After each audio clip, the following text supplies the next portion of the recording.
This place is where Clive Barker's Hellraiser meets John Carpenter's The Thing. It all fits. I wouldn't be at all surprised to see Pinhead come striding through the place, and then watch as the uber-bizarre composites of cartilage, bone and sinew erupt insectoid limbs and scuttle after him.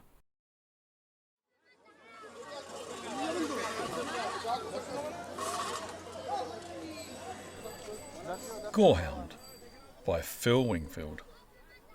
Junagadh, 22nd of October 2017. Having failed to wake my fellow travellers, I take a solo trip around the old city of Junagadh. Having got hopelessly lost trying to find my way back, I am about to flag a rickshaw when I spot something interesting. Interesting to me anyhow. In a narrow alleyway over the road I spy a market. I can't resist a market. Breakfast can wait a little longer. Stalls stacked with a variety of fruit, vegetables and spices line the narrow street. The aroma from the spices is all-pervading. Despite claims to the contrary, Junagadh doesn't see many Western tourists, so I am a novelty and people are happy to be photographed. I wander along the line of colourful stalls and sometimes colourful stall holders until I come to something quite different. In stark contrast to the brightly coloured fare thus far lining the narrow street, around 50 metres in on the left stands a plain and rather drab concrete building. There's no door, but just inside the entrance is another wall you chicane around to gain entry. I'm trying to see what's inside when two men leave and wave me in as they pass. Well, if it's okay by them. I walk through the entrance and into a completely different kind of market. There are no spices, no brightly coloured fruits and vegetables. There is colour, but only one, and it's red. And the all-pervading aroma in here is death. This is a meat market, a slaughterhouse and butchery rolled into one. There is no hiding from the reality here. There are no sterile and faceless packaged cuts in polystyrene trays. Every stage of the grim process is here for all to see, if you have the stomach. Despite being vegetarian and a little squeamish, morbid fascination propels me inside. The place is literally carnage.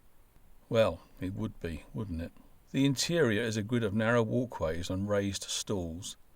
The stalls sit just below chest height and consist of rough brick, breeze block or concrete capped by a wooden or tiled wood platform. Beneath the caps are small pens behind barred gates.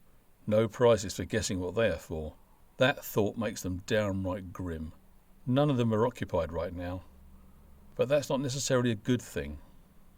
The raised stalls are occupied by the butchers of Junagadh and the former occupants of those grim pens. I take a stroll through the aisles of gore. Thanks to the height of the stalls, death is quite literally staring me in the face. A severed and flayed buffalo head sits on a chopping block. The lidless eyes give it a permanent expression of shock. I feel like it's looking directly at me and asking, what the hell happened? What the hell indeed. If animals were capable of understanding the concept of a hell, this would be it. I note there is no roof. The stalls around the edge of the market look to be part of the original construction and have a little coverage. Everywhere else they have erected lots of awnings, which initially create the impression of a roof. They're never going to keep out the weather, so maybe it's just shade. But I suspect it's to keep out the eagles. Yes, even in the wilds of Gujarat, they are utterly sick of Hotel California. No, just kidding, don't sue.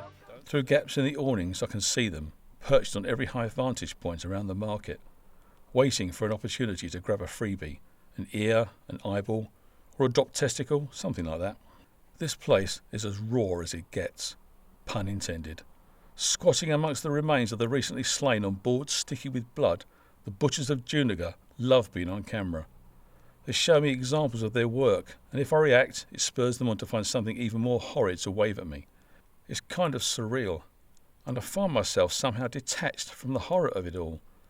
My reactions are deliberate prompts for another more hellish prop to photograph, and there is no shortage of them.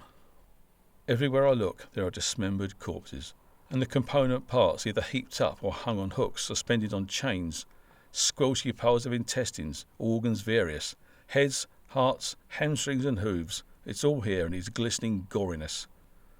Much of it is recognisable, some is partially familiar, and then there's the stuff that I can't work out. What part of what was that?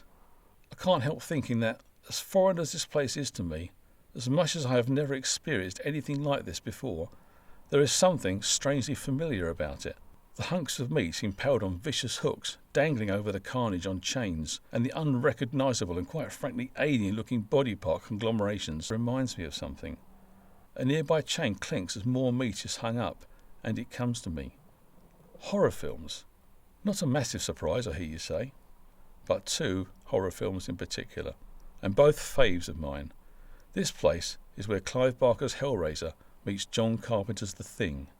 It all fits. I wouldn't be at all surprised to see Pinhead come striding through the place, and then watch as the uber-bizarre composites of cartilage, bone and sinew erupt insectoid limbs and scuttle after him.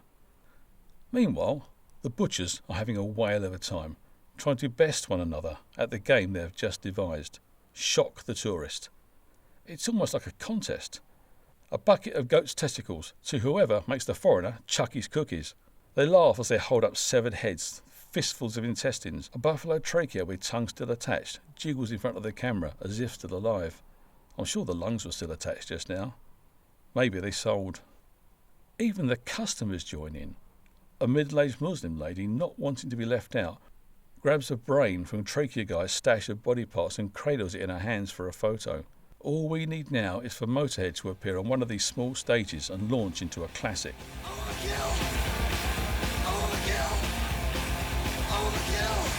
Once we have exhausted the available organs and body parts, the butchers turn to the tools of their trade and brandish blood-soaked cleavers, large knives, metal spikes, an assortment of vicious-looking gore-stained implements, and clash them together for my delectation.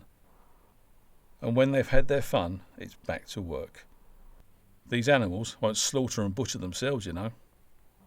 Towards the rear of the market, 5 or 6 guys squat behind tree trunk chopping blocks. For the paltry sum of 10 rupees, they will happily mince your meat. That'll bring tears to your eyes. Postscript. Ironically, despite my experience here, I'm no longer a vegetarian. Or maybe it helped with the detachment. Either way, vegan, vegetarian or carnivore, if this place is typical of subcontinental slaughterhouses, and I think it is, just don't. Don't even think about that steak. I will never eat meat in India, and I would advise you to do likewise. This place had a hygiene rating of absolute 0. It was filthy. All the instruments were crusty with layers of gore. Everyone's hands were in dire need of a wash, and many were smoking as they worked. Eat that shit, and you'll be wearing your guts as a garland in no time.